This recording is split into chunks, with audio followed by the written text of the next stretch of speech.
new developments tonight in the bombs that turned the finish line at the Boston Marathon into a scene of horror yesterday. Federal officials in Boston say those bombs were most likely made from pressure cookers hidden in backpacks, and authorities are continuing to ask the public for help. Now, we don't know yet who is responsible for the senseless act that killed 3 people and injured nearly 200, but we do know that without the quick action by emergency personnel, it could have been worse. It's hard to watch the video of the attacks without wondering what emergency preparations are in place here in the UP. Agencies across Upper Michigan routinely hold mock disasters to be able to coordinate and cooperate reactions and actions. All of the players getting together ahead of time and figuring out what would we do if this happened. We have a county emergency operations center, and we also have a county plan.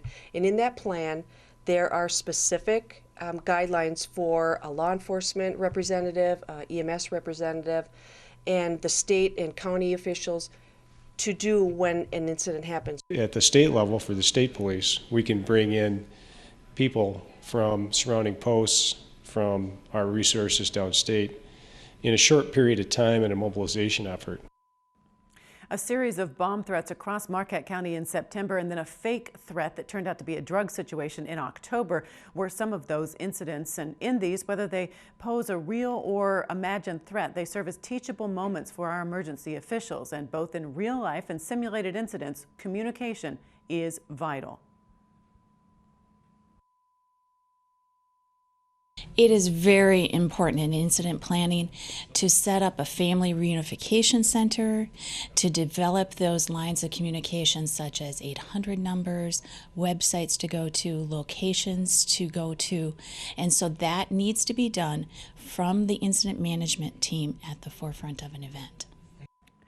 Emergency officials say that knowing where to turn for information is very important. They say get your information from recognized and established news and information sites.